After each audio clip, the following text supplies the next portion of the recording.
Boa noite! Estamos no ar com o Rota Med. Veja só, o Na Rota Podcast está se transformando no Rota Med. Por quê? Vamos abordar, a partir do programa passado já, temas ligados à área da saúde, área médica. É, a semana passada eu recebi um cardiologista e hoje eu estou recebendo uma médica geriatra. Por quê? Há uma certeza que todos nós temos, né? Se você não morrer antes, você vai se tornar uma pessoa idosa. E o médico especialista em cuidar de uma pessoa idosa é o geriatra. Então hoje, no Rota Med, eu tenho o prazer de receber a doutora Marcele Izoni, geriatra, com residência em clínica médica pela FEMIG, Hospital Alberto Cavalcante, e em geriatria pelo Hospital Municipal Odilon Berens, em Belo Horizonte. Seja bem-vinda, doutora. Muito obrigado. Obrigada, Ben Mendes. Boa noite a todos, boa noite, Ben Mendes. É uma alegria muito grande estar aqui. Confesso que eu fiquei surpresa com o convite. Eu já sou uma seguidora aí de longa data aí do seu canal, da Ronda do Consumidor. A Ronda do Consumidor fazia muita companhia aí nos períodos de almoço na minha residência de geriatria. Não, é mesmo. É mesmo. Era clássico, assim. Eu Aham. sempre assistia a Ronda do Consumidor. Estou muito feliz de estar aqui. Primeira vez que eu participo de um podcast, estou até um pouco nervosa, Ah, né? fique tranquila. E muito feliz de abordar um pouquinho aí o tema, né, da geriatria, o processo de envelhecimento. Acho que é uma coisa muito importante que a gente tem que falar um pouquinho, né? A população está envelhecendo, Sim. né? As pessoas estão começando a tomar consciência de se preocupar um pouco mais com o processo de envelhecimento. Então, acho que vai ser bem interessante. Eu quem agradeço, doutora. Quando você aceitou o convite, eu fiquei muito feliz, né? Porque, como você bem disse, é uma especialidade que tem se tornado cada dia mais conhecida. E quando eu pensei, olha, vou trazer um geriatra, eu pensei imediatamente em ti, porque a gente já tinha conversado em outras ocasiões acerca da sua especialidade, né? Teve um episódio até uma vez que eu estava hospitalizado, você estava fazendo plantão no mesmo hospital. A Unimed Betim. Isso, Foi, você fez exatamente. acho que fez uma live, né, no Instagram. Foi, Eu estava exato. dando plantão lá no CTI. Aí eu liguei o Isso. celular e Tava comecei. lá. Que bacana. Então vamos lá, doutora. Primeiramente, você já deu uma pincelada aí sobre o que é essa especialidade, né? Geriatria. Mas explique para nossa audiência, porque por ser uma especialidade que está começando, não começando agora, mas as pessoas estão se preocupando mais justamente por esse envelhecimento da população, enfim. De que trata a geriatria? O que é um médico geriatra? O médico geriatra é o médico que ele tem como objetivo auxiliar num processo de envelhecimento saudável, né? É, a gente tem, né, que o idoso, ele é considerado no nosso país a partir de 60 anos, né? Muitas pessoas até se questionam quanto que eu devo procurar um geriatra, Sim. né? E isso, né, parte muito do indivíduo em si. Primeiro porque a partir do momento em que você passa a se preocupar com o processo de envelhecimento, eu tenho a concepção que eu sempre falo para os meus pacientes que é o momento que você tem que procurar o geriatra. Sim. Porque envelhecer, como você falou, é um processo inevitável. Todos nós vamos passar por isso. É um ciclo da vida, né? A gente tem o ciclo da infância, o ciclo da juventude, do adulto e o processo de envelhecimento, né? E o processo de envelhecimento, ele vem muitas vezes de consequência de toda uma vida, né? Sim. Então, é importante, né, o geriatra ele vem para auxiliar nesse processo para que a pessoa, né, tenha um envelhecimento saudável, com qualidade de vida, e também para auxiliar no processo de finitude. Não Sim. só no processo de envelhecimento saudável, mas também no processo de finitude daquele paciente mais frágil, né, aquele paciente de fim de vida, né? Então, dá um suporte à família, dá um suporte ao paciente. O geriatra é um especialista que ele faz uma avaliação mais ampla, né? Ele Uhum. abraça o paciente como um todo, né? A gente tem várias especialidades, né? Nefrologia, cardiologia, gastrologia, ele vai cuidar de várias situações. O geriatra, ele abraça o paciente naquilo tudo. E ele auxilia muitas vezes o paciente idoso que está fazendo vários acompanhamentos com várias especialidades, o geriatra ele vai fazer uma inter-relação desse paciente. Eu acho esse ponto extremamente importante que você está abordando, porque é isso, é característico geralmente do paciente idoso ter múltiplas Sim, especialidades, né? exatamente. Isso acontece muito. Nos lugares onde eu atendo, eu vejo isso muito. Sim. E tenho notado também que eles estão criando uma certa consciência, sabe? Às vezes, muitas vezes chegam pacientes para mim e falam: doutor, eu tô acompanhando com endócrino, com cardiologista, com psiquiatra, mas eu quero um médico só, assim, para me ajudar, para me orientar, porque eu fico desorientado. Sim. E realmente ele ajuda nisso, sabe? Sim. Ele abraça em todas essas situações, até porque o idoso, ele, da mesma forma como a gente tem a criança, do ponto de Sim. vista fisiológico, o idoso, ele tem as suas particularidades na fisiologia. Então, tem determinadas situações que, se o idoso ele é acompanhado por vários especialistas, a gente vai ter ali o risco de polifarmácia, uso de vários medicamentos, interação medicamentosa, e o geriatra vai entrar ali para poder auxiliar nesse processo. Então, né? exatamente, é realmente aquele profissional especializado naquele paciente, no tratamento Exatamente. daquele paciente, que vai talvez até dar uma melhor terapêutica, né? Exatamente, vai tentar direcionar esse idoso, né, para que ele tenha uma qualidade de vida melhor, abordar também questões de finitude, que isso é uma coisa que a gente não aborda, né, Sim. é pouco abordado, infelizmente. A gente tem um tabu muito grande ainda com relação ao Sim. processo de finitude e à morte, que é algo inevitável, é um Sim. processo como qualquer outro, como, Sim. né, da fase da vida. E ele também auxilia nisso também, no processo de conversar, né? Muitas vezes quando o idoso já está num processo já mais avançado. Então, ele abraça, né, o paciente, abraça a família. Então, ele acompanha o paciente como um todo, né? Certo. Igual a gente tem o pediatra, né, que Uhum. acompanha a criança e a mãe, é a mesma coisa. O geriatra, geriatra. ele vai abraçar o paciente e a família desse paciente. Interessante que na graduação de medicina, você escuta lá os colegas, né? Ah, eu quero ser cardiologista, psiquiatra, cirurgião é o que o pessoal, né? Ah, eu quero ser. Poucos demonstram ali já no princípio do curso a geriatria. A geriatria. Como foi para você? Nossa, olha, eu vou te contar que a geriatria ela veio muito antes da medicina, para mim. É uma história até assim, diferente. Sim. Eu, desde pequena, eu sempre tive muito apreço pelos meus avós por parte de mãe. Todo final de semana eu estava lá. E aí, por volta dos 13, 14 anos, a minha escola era perto da casa dos meus avós, eu falei com meus pais, olha, eu vou morar com meus avós, é perto da minha escola, eu vou para lá. E fui. Aqui em Belo Horizonte? Aqui em Belo Horizonte. Uhum. E aí eu fui morar, meus pais sempre muito tranquilos, eles sabiam que eu tinha esse apego com os meus avós, eu fui morar com os meus avós. E aí eu acompanhei todo o processo do envelhecimento dos meus avós, o processo de finitude. A minha avó, ela desenvolveu um quadro de demência de Alzheimer quando eu estava com 16 anos, e eu acompanhei toda a evolução da doença. Meu avô teve 3 episódios de AVC, então eu acompanhei o processo de reabilitação. E durante esse período, quando eu morava com eles, né, que eu morei até o fim da vida deles, eu fui, não sei se já era uma característica minha, ou se foi uma coisa que eu fui desenvolvendo, mas eu fui adquirindo, assim, paciência, compreensão, né, com relação a algumas coisas. Então, por exemplo, às vezes eu dormia no mesmo quarto com minha avó no início. Minha avó tinha Alzheimer, muitas vezes ela acordava à noite agitada, alucinando. E eu tinha uma paciência muito grande, eu trabalhava aquilo, sabe? Sim. E meu avô, por exemplo, que ele tinha dificuldade motora para alimentar, né? Ele tinha uma sequela motora, então à noite, para mim, era quase que sagrado, eu que dava a janta dele. Entendo. Então, assim, eu fui criando um certo apreço, sabe? Eu acompanhava a fisioterapeuta fazendo atividades com meu avô, eu via a geriatra indo lá. E aí, durante o tempo que eu estava morando com eles, eu ficava pensando assim, antes de entrar para o ensino médio, eu fiquei pensando, gente, mas eu quero mexer com idosos, acho que vou fazer fisioterapia, vou fazer. Aí eu fui pensando. E a minha irmã já é médica, mais velha. Sim. Qual a especialidade dela? Ela mexe com medicina intensiva. Ok. Terapia intensiva. Na época ela estava tentando residência para a clínica. E aí ela até me chamou para conhecer a Santa Casa, para acompanhar ela. E aí eu fiquei pensando, existe alguma coisa que mexe com o idoso na medicina? Tem a geriatria. Então é isso que eu vou fazer. Eu vou entrar na medicina e fazer geriatria. Então foi uma escolha antes do vestibular, inclusive. Antes do vestibular. É uma vocação, então. E quando eu entrei para a faculdade, eu já fui... meus colegas até brincavam comigo. Eu falava, Marcela, tudo dela é geriatria. Porque eu entrei para a faculdade, na minha faculdade não tinha liga de geriatria. Sim. E eu queria fazer uma liga de geriatria para ver se era aquilo mesmo. Uhum.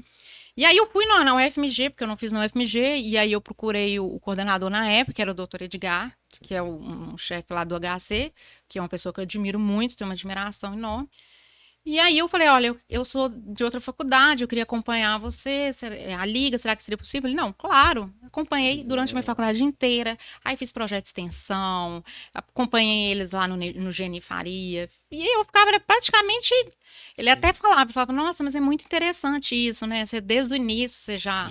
E aí, assim, não vou mentir que, lógico, não foi uma coisa linear, né? A gente às vezes passa por situações, eu pensei em outras coisas, cheguei a pensar em psiquiatria, fui pensando em outras coisas, mas sempre lá no fundo eu queria a geriatria. E aí, quando eu fiz clínica, fui fazer residência de clínica, eu queria um hospital mais direcionado, assim, para atendimento, que tivesse mais idoso. E aí, um deles foi o Alberto Cavalcante. Eu lembro que quando eu conversei com um colega meu, eu falei assim, tem muito idoso aí? Ele falou, minha filha, você vai nadar de braçada aqui, só tem isso, pode vir.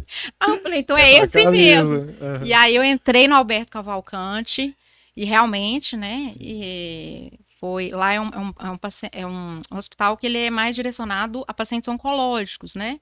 E eu vi muito, assim, pacientes idosos e muitos pacientes em fim de vida. Então, tive uma aproximação com cuidados paliativos, que também é uma área que anda muito de mão dada com a geriatria.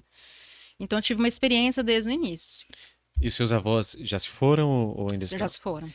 Quando eles passaram, você estava médica já ou ainda na graduação? Estava na graduação. Como foi lidar com isso, já que já era você já tinha esse direcionamento, né? Já estava acompanhando a liga. Como foi para você? Você acha que esse processo foi menos doloroso do que poderia ter sido? Bem menos doloroso. Bem menos doloroso. Primeiro porque eu já trabalhava essa questão da finitude, né? Da vida. Eu tenho, a minha irmã sempre me ajudou muito, porque a minha irmã, como ela trabalha com terapia intensiva, ela pega muitos pacientes graves, né? Às vezes pacientes que estão já em processo, às vezes que vão ter um risco muito grande de falecer. E ela conversava muito comigo, eu cheguei a acompanhar algumas vezes ela na Santa Casa, quando ela trabalhava lá, então eu tinha uma certa, né? Como eu já convivi com meus avós desde novinha, então eu já estava trabalhando isso, assim, sabe? O processo de finitude, eu acompanhei o Alzheimer da minha avó todo, eu vi desde o início, desde a demência do início, né? O quadro leve para o quadro moderado, até quando ela chegou a ficar totalmente restrita ao leito, com gastrostomia, traqueostomia. Então eu vi aquilo tudo, eu vivenciei. E foi uma experiência, assim, que para mim foi até hoje, né? Naquela época, lógico, a gente sofre. Eu tinha um olhar diferente, porque eu era acadêmica, mas hoje eu tenho um outro olhar, assim, sabe? Principalmente até com relação ao processo de finitude. Como a gente tem que se preocupar como a gente quer falecer. Sim. Né? Porque a minha avó faleceu de uma forma que eu acho que talvez ela não gostaria que tivesse acontecido, sabe? E aí que entram cuidados paliativos. Então, a gente não fala muito sobre isso, né? Não fala. A gente vai, eu acho que, não sei se é daqui a duas quartas-feiras, a gente vai receber aqui um oncologista e paliativista também. Ah, que legal. Que coincidentemente, não, você é Marcele, ela é Marcela. Eu conheço uma Marcela. Conheço ela. Conhece? Acho que ela trabalhou lá no Alberto. Ela vai vir aqui Conheço ela. 2 quartas-feiras à frente. Por que você acha que as pessoas, elas não conversam muito, elas não se sentem muito confortáveis para conversar sobre esse processo de finitude? Eu acho que é um tabu, né? Falar sobre morte. A gente tem um pouco de morte. Sim. As pessoas têm um pouco, né? E, além disso, elas têm preconceito com o processo de envelhecer. Envelhecer é muito ruim. Nossa, envelhecer, que isso? Então, as pessoas têm o envelhecimento e a morte. Sim. Então, são duas coisas que as pessoas não gostam de conversar, sim, né?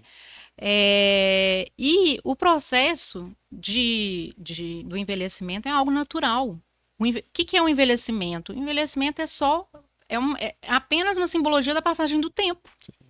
Não significa que você é velho que você vai estar doente. Sim. Tanto que a fase, né, do processo de envelhecimento é a fase mais heterogênea que a gente tem. A gente tem idosos de 70 anos que você fala, gente, esse idoso tem 90. Não, mas esse idoso tem 40. Eu atendo um paciente que ele tem 80 anos, ele faz musculação, ele corre. Sim. E eu falo com ele, gente, eu fico impressionada. Ele falou, nem eu consigo ser assim, eu fico horrorizada. E ele, não, mas eu tô preocupado com a minha saúde, doutor. Então, assim, é uma fase muito heterogênea. E as pessoas têm, infelizmente, né, isso vem de trás, um preconceito com relação ao processo de envelhecimento. E aí, associado a isso, a questão da morte. Exato. E não quer abordar, né? Sim. E isso é uma coisa que deve ser abordada, né? Eu, por exemplo, como geriatra, tanto no consultório como no ambiente hospitalar, eu sempre procuro conversar isso com os pacientes. Porque é um processo que todo mundo vai passar. É uma certeza que a gente tem. E o ideal é passar bem. Passar bem. Né? De forma saudável. É um dia que vai chegar para todo mundo. E é importante que a gente converse de forma como que eu gostaria que fosse, o que que é bom para mim, o que que não é, qual que é o meu valor de vida. Por exemplo, vou dar um exemplo, né? Eu conheci um paciente uma vez ele era jovem. O paliativo na época eu fazia residência de geriatria, ele estava acompanhando. Eu tive uma base de paliativo muito boa na minha residência de geriatria, a gente acompanhava. Ele era um paciente jovem, tinha sido baleado, e aí ele teve um traumatismo raquimedular, ficou paraplégico. E a gente conversou com ele, olha, o que que significa isso para você? Você acha que isso é muito ruim, não é viver? Ele falou, não, para mim tá tranquilo. Se eu estiver deitado na minha cama vendo Netflix e minha mãe me ajudando, tá ótimo. Isso é valor de vida dele. Sim. Mas tem gente que não, de jeito nenhum. Eu não quero ter que passar por isso. Não, ter que alimentar por uma sonda, ter que colocar uma gastrostomia, não quero isso para minha vida jamais. Isso é um valor de vida. Isso deve ser respeitado. A vida é única. Sim. Eu, Marcele, sou única. Sim. Eu vou ser Marcele única nessa vida. Não vai existir outra Marcele. Bem menos vai existir só um. Sim. Então é importante que a gente tenha consciência do que a gente quer para nossa vida, para a gente se sentir bem até o último momento. Exato. E é importante conversar sobre isso, né? Por isso que eu tô achando, assim, fascinante a sua presença aqui. Doutora, você abordou aí sobre... Inclusive, até uma pergunta sobre isso. A dúvida das pessoas sobre quando procurar um geriatra, enfim. De acordo com o Estatuto dos Idosos, né, Estatuto do Idoso, a idade, o idoso, né, é reconhecida a partir de 60. OMS, em países desenvolvidos, 65, em países subdesenvolvidos, 60.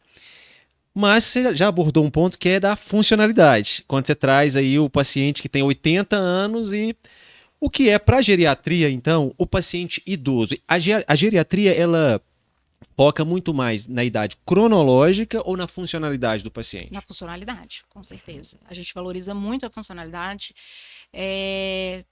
Tanto a funcionalidade, né, a autonomia desse paciente, isso é o que mais a gente acompanha, porque, como eu falei, o idoso ele é heterogêneo.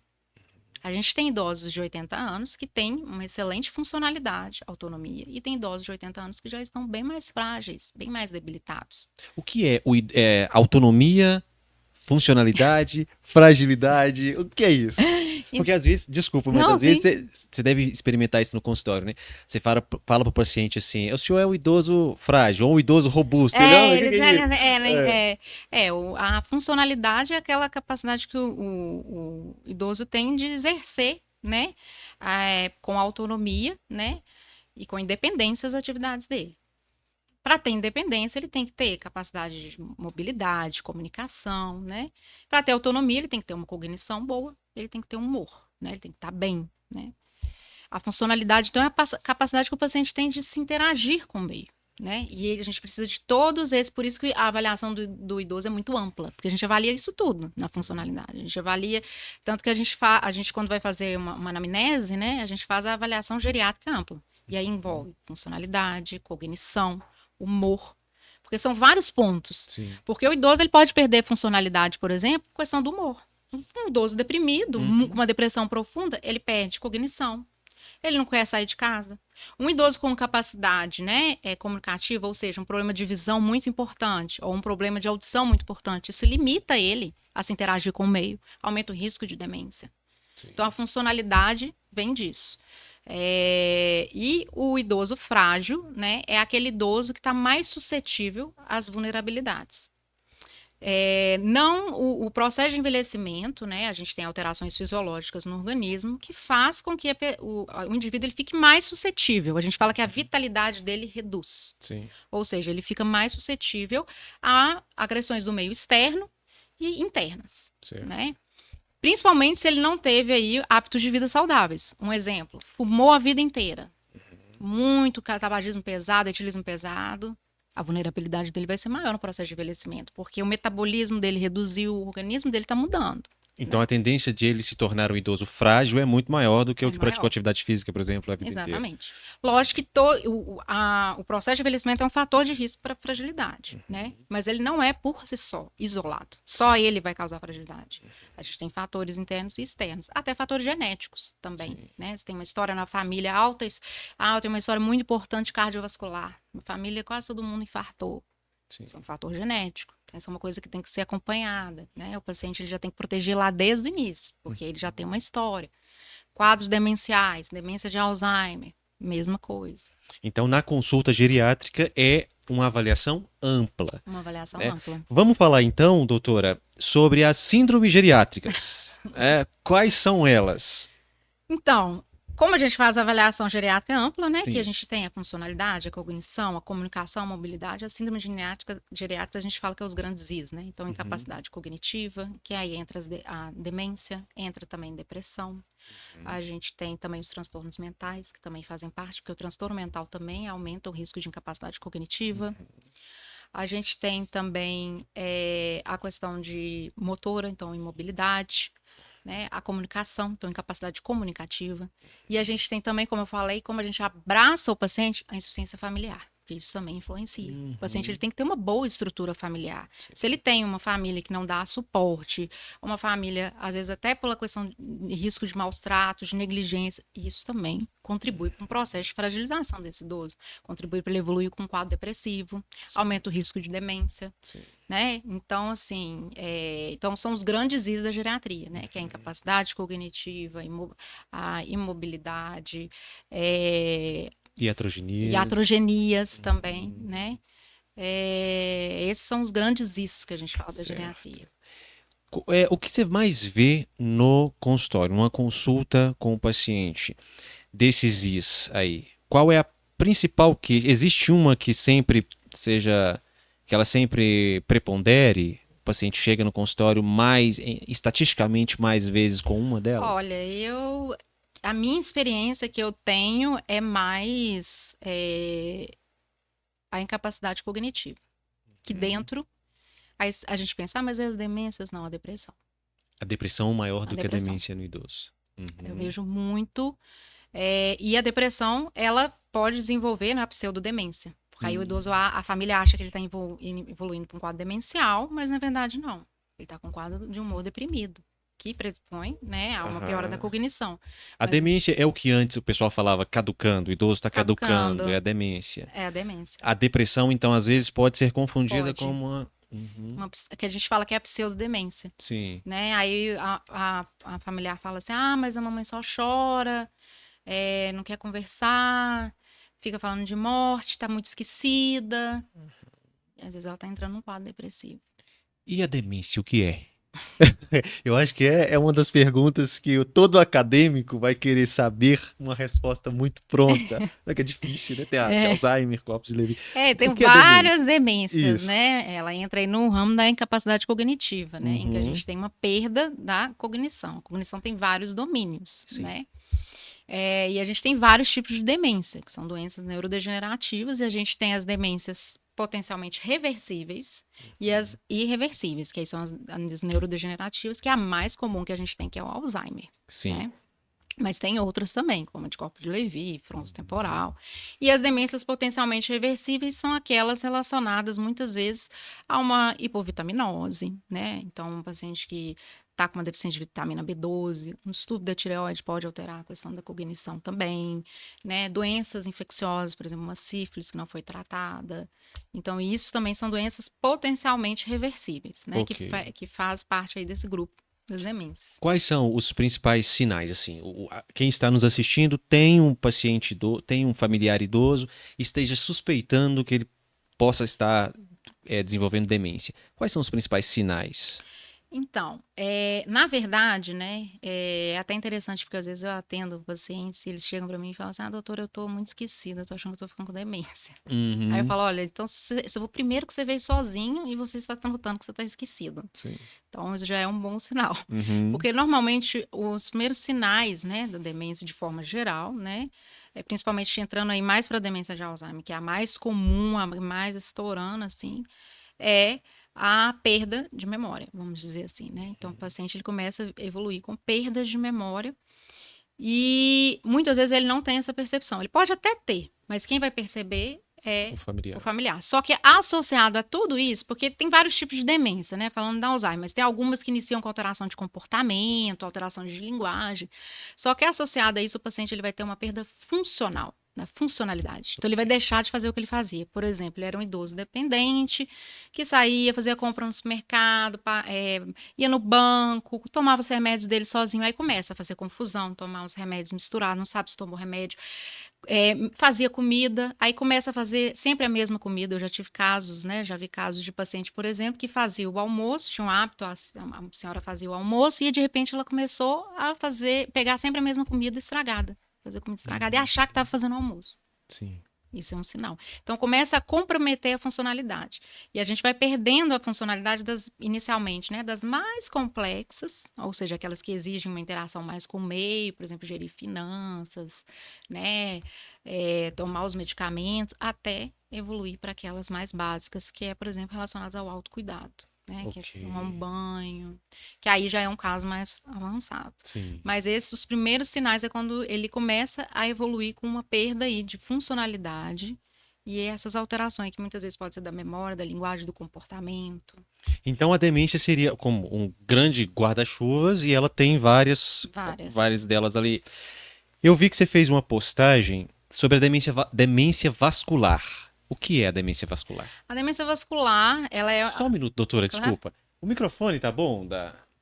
Tá bem aí, Binho? Porque ele é direcional. Chegar mais perto ajuda? Tá bom. Então tá. Então ótimo. Okay. O que é a demência vascular? Então, a demência vascular é a segunda mais comum, né? Depois da demência de Alzheimer. E ela está relacionada a microinfartos ou infartos, ou seja, aquele paciente na região cerebral. Então, é aquele dizendo de uma forma mais geral, assim, é aquele paciente que já teve um quadro de AVC isquêmico, ou derrame, né? Para aqueles que ainda não conhecem, o famoso derrame, né? Já teve um AVC. E a diferença da demência vascular com a demência de Alzheimer é que ela é em escadas. Então, o idoso, ele fazia todas as atividades e aí quando ele evolui com um AVC, dependendo da região que acomete, ele evolui com uma perda funcional muito grande. Okay. Além da questão motora, muitas vezes pode comprometer também a memória, a fala, comportamento, dependendo da região. Então ela não é tão gradativa quanto a outra. Não, a de Alzheimer que é mais, né? A demência vascular, ela corre mais em escadas. E a gente tem muito a demência mista, isso é muito comum também, que é aquele paciente que tem a demência, que é a demência vascular, ou seja, tem história, né, de AVC, já teve múltiplos AVCs e associado aí, a gente fala que pode ter um quadro de Alzheimer associado, sabe? Entendi. Aí a gente fala que é a demência mista. E ela tá no rol das irreversíveis também. Irreversíveis. Tá. E a de Alzheimer? A demência de Alzheimer? A Alzheimer é a mais comum, né? Assim, a de Alzheimer, ela é uma demência neurodegenerativa, né? Ela tem várias causas relacionadas, tanto questões intrínsecas quanto extrínsecas. Intrínsecas, a gente tem fatores genéticos. Normalmente, quando tem fator genético, começa mais cedo.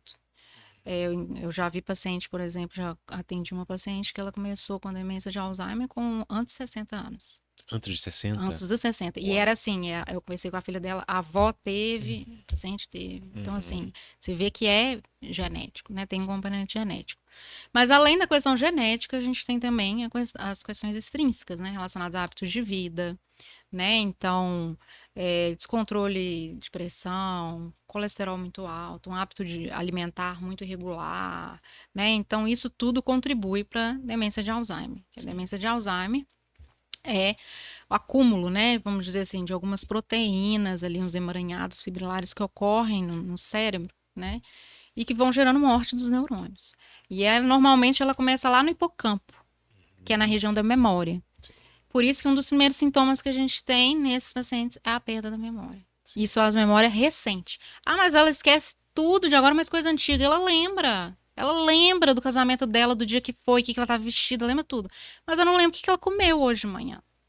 Porque começa lá no hipocampo e vai progredindo. E ela é uma doença progressiva. Infelizmente, a gente ainda não tem cura, ainda tem estudos, é uma doença neurodegenerativa irreversível, progressiva. A gente tem tratamentos, né, que auxiliam no comportamento, que tenta, né, que são os inibidores de acetilcolinesterase, porque a gente tem um declínio da acetilcolina, né?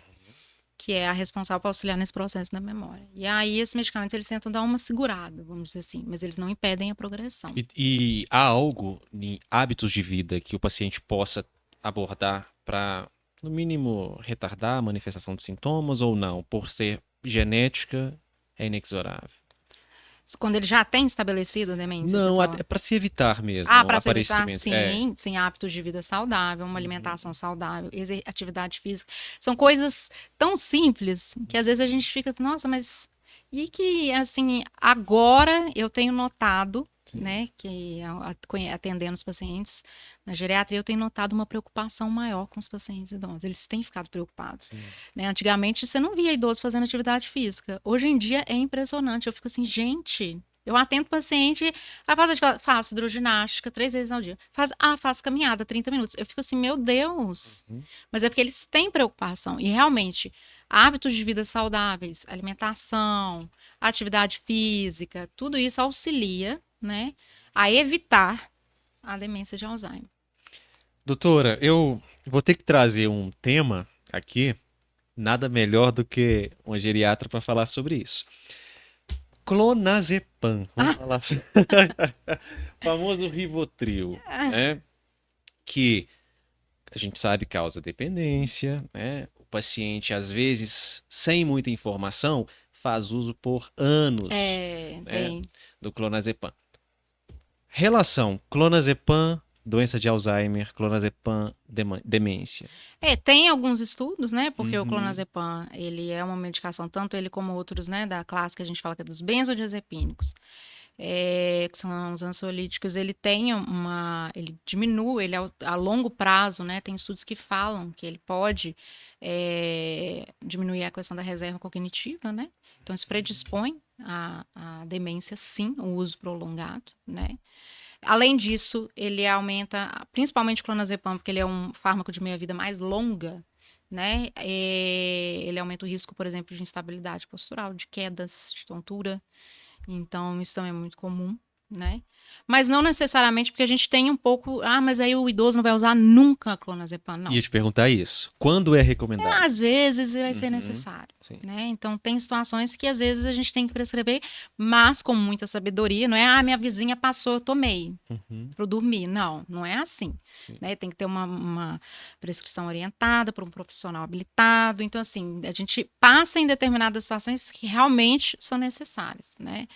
Eu já passei por situações, por exemplo, paciente idoso que tem um quadro demencial associado a um transtorno mental, faz uso de polifarmácia, e são medicações, às vezes, que não tem como tirar, os antipsicóticos, evolui com um quadro que a gente fala que é a catisia, né? Que ele fica andando para um lado e para o outro. Os benzodiazepínicos ajudam nesse processo, Certo. né?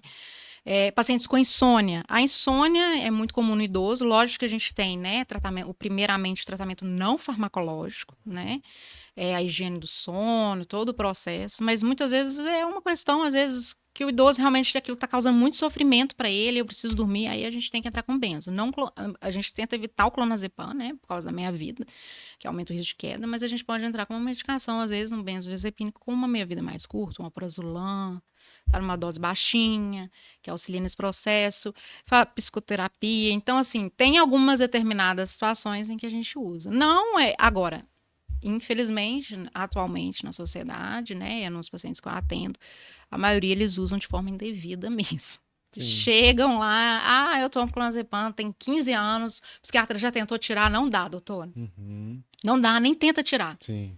Já chega resistente, Já imaginando chega que você até vai mudar falando, a não receita. adianta não, não adianta Aham. tentar tirar não. E Sim. aí tem todo um processo para conseguir fazer o desmame. Então, assim, atualmente, infelizmente, ainda ele é usado de uma forma errônea, né? Vamos dizer assim. Mais uma vez, eu acho importante a sua especialidade, assim, extremamente importante, porque você tocou num ponto aí. Vamos lá. Esse paciente que está tomando clonazepam, se não foi pela vizinha, né? Às vezes foi, às vezes não, ele foi prescrito, porque a venda é controlada, É, né? é. Às vezes foi prescrito por um profissional que não faz esse acompanhamento amplo, esse cuidado amplo que o É, geriatra faz, né? E você abordou uma das questões que aí eu consigo linkar com o próximo tema, que é a queda do idoso. Então, o paciente toma a medicação de forma inadequada, ou enfim, instabilidade postural, queda. Aí entra o grande problema, né? aí entra uma A coisa. queda no idoso. A queda no idoso é um problema, realmente, e a queda ela está relacionada com várias coisas, né? A queda pode estar relacionada a questões farmacológicas, né? Então, igual a gente citou, né, do clonazepam, interações farmacológicas, né? Então, por isso que é importante o idoso ele ter um acompanhamento com o geriatra, porque se ele tem um acompanhamento com múltiplas especialidades, a nefrologista passa X, o cardiologista passa X, o gastro passa X, o reumato passa X, quando você vê tem uma receita de 30 remédios. Sim. E um fazendo a interação com o E outro. aí tem ali uma cascata, né? É uma polifarmácia, interação farmacológica ali. E é como eu falei, o idoso, igual a criança, a fisiologia dele é diferente, o metabolismo dele é diferente, o organismo dele é diferente. O idoso, ele tem, por exemplo, um aumento da gordura, né? Do depósito de gordura. Então, medicamentos que são mais lipossolúveis, eles vão ficar mais tempo. Então, assim, tem essa questão da polifarmácia e da interação. Isso contribui para a queda, né?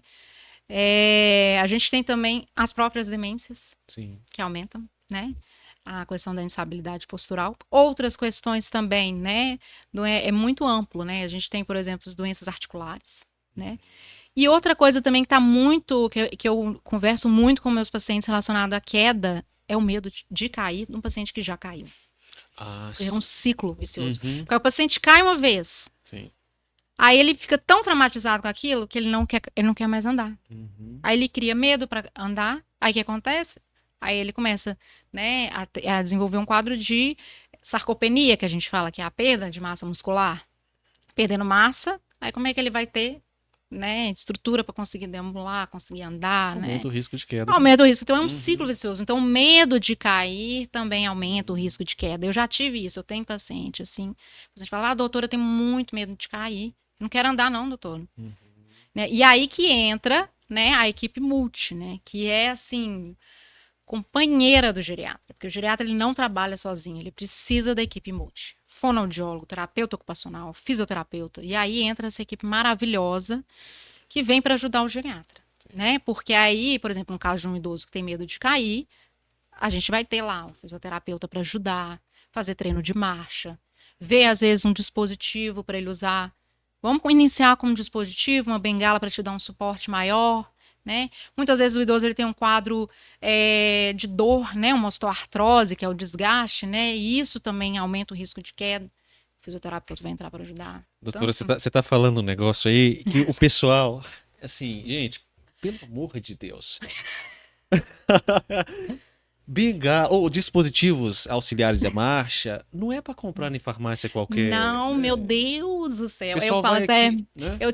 Eu atendi uma vez um idoso, hein, tadinho, que ele pegou um pauzinho. Chegou lá. Falei, onde é que você arrumou isso? Ah, eu peguei e fiz. Eu falei, não é assim não pode. Isso, né, o dispositivo de marcha ele tem que ser avaliado por um profissional habilitado. O fisioterapeuta, ele ajuda muito nessa questão, ele auxilia no treino de marcha, no melhor dispositivo. E não necessariamente, porque tem a questão do preconceito também. Quando eu não, eu vou usar andador? Vou usar andador não. Eu já tive paciente que vou usando aqui.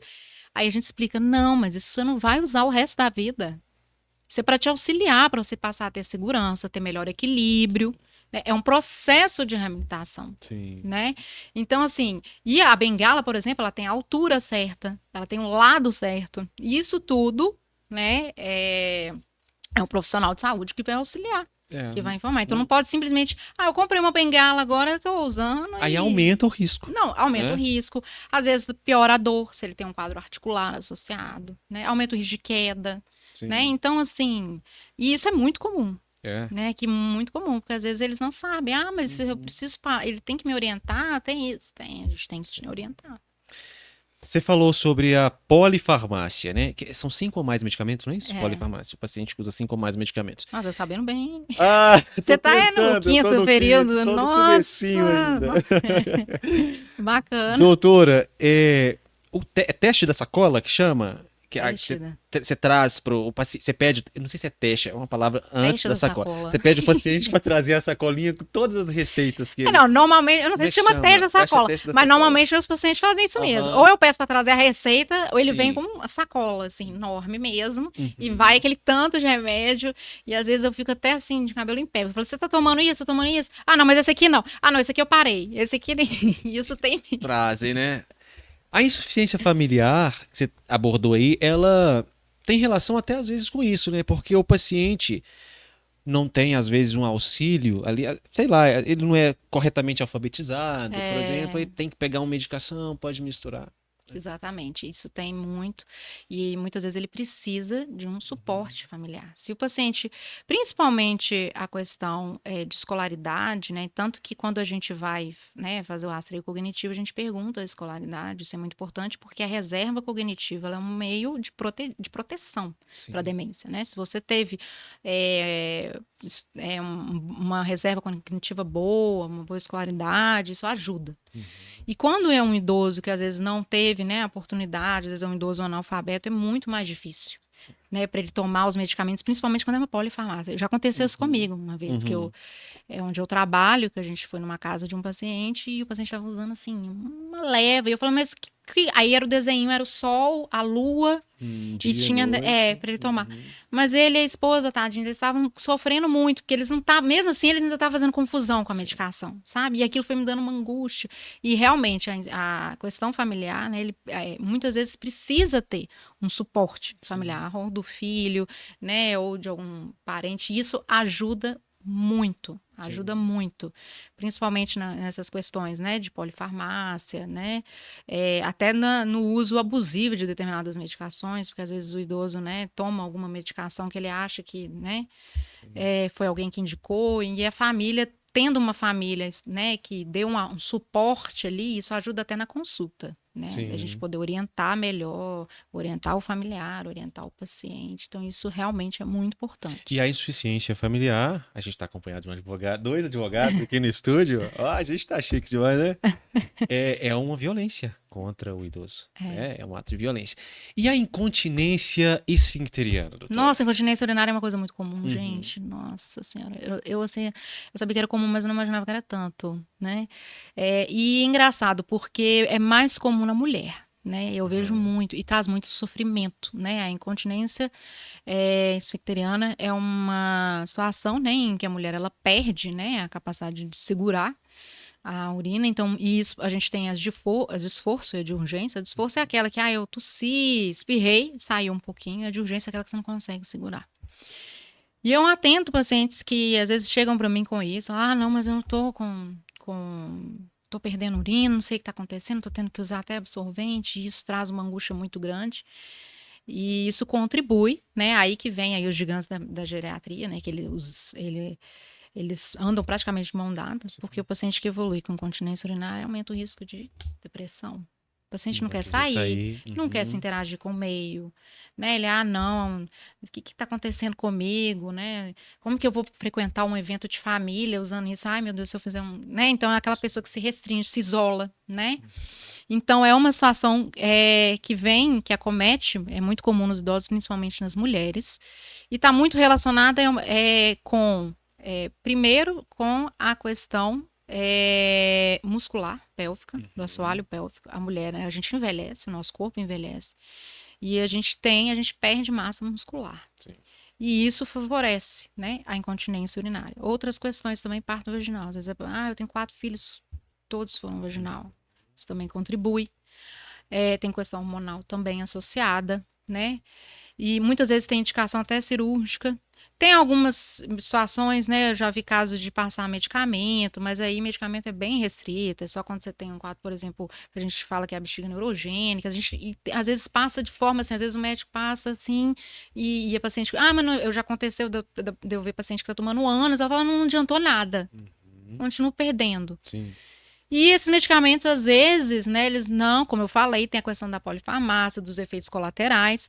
Esses medicamentos, muitas vezes, eles aumentam, por exemplo, a questão de declínio cognitivo, né? Então, de instabilidade postural. Então, são medicamentos que têm que ser dosados, se realmente tem essa indicação. E o tratamento da incontinência urinária é muito mais não farmacológico que farmacológico. Eu falo isso com as minhas pacientes. Eu Sim. falo, é muito mais não farmacológico.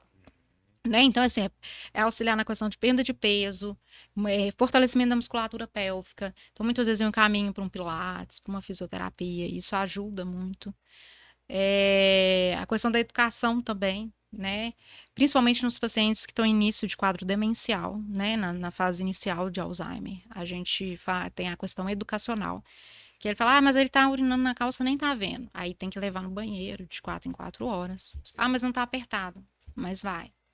né? Porque isso também ajuda nesse processo, né? Mas no quadro demencial também tem a questão neurológica já associada, né? Que é com a evolução, com a progressão da doença, o paciente ele vai evoluindo com a incontinência urinária. Mas no início, né? Isso gera muito sofrimento para a família e a gente passa as orientações, né? Mas na idosa mais robusta, a gente sempre orienta, né? Principalmente o tratamento não farmacológico. Farmacológico. E a família está sempre atenta, né? Porque, como você disse, às vezes o idoso vai se isolar e é porque ele está com Com incontinência incontinência. urinária, não quer Gera um sair. sofrimento muito grande, né? Sim. Principalmente da questão do humor, né? Uhum. E aí que entra na incapacidade cognitiva, porque o humor altera a Sim. cognição, Sim. né? Então, tá lá de novo, né? A questão que tem que ser uma avaliação bem ampla com relação a isso. E gera sofrimento, ele se isola, ele não consegue interagir com as pessoas, ele fica com vergonha, Sim. né? Então, é uma questão que realmente... E é uma demanda, assim, que vem muito, assim, no É. consultório. Vem No muito. consultório, o paciente, ele se abre, assim, diretamente sobre essa questão da incontinência ou você tem que... Não, até Justi- que eles falam, eles falam. Uhum. Até que assim, às vezes quando eles não falam, a gente aborda. Porque como eu falei, a nossa avaliação é geriátrica ampla. Então Sim. a gente aborda funcionalidade, cognição, humor, mobilidade. Dentro da mobilidade a gente fala da incontinência, porque isso também compromete a questão da mobilidade, porque ele não vai querer sair, Sim. né? O paciente fica restrito e aí aumenta o risco, né? Até de fraqueza muscular e tudo mais. Então a incontinência está dentro disso. Então, mesmo se o paciente não fala, a gente pergunta, tá perdendo urina? Quando Sim. tosse? Uhum. Segura muito. Mas muitas vezes, quando ele não passa essa informação, às vezes perde um pouquinho, mas não é uma coisa que gera tanto sofrimento. Mas quando gera sofrimento mesmo, ele vem e traz. Às vezes é o motivo da consulta. A pessoa vem, eu já tive paciente que veio e falou, doutor, eu vim aqui para conversar com o geriatra, porque eu tô acontecendo umas coisas comigo, eu tô perdendo urina, não sei o que é isso. E isso já, às vezes, já é a demanda, já é o que ele vem como... Traz, né? E existe uma relação também, às vezes, do paciente que já está com incontinência urinária. Nós vamos continuar falando, gente. Olha, você vai ter que consultar com o geriatra, tá? Se você for idoso e se tiver um idoso na família. Porque é a realidade, né? O outro profissional, às vezes, ele vai ser tão focado ali na queixa do momento, que ele não vai pensar nisso tudo que você está falando.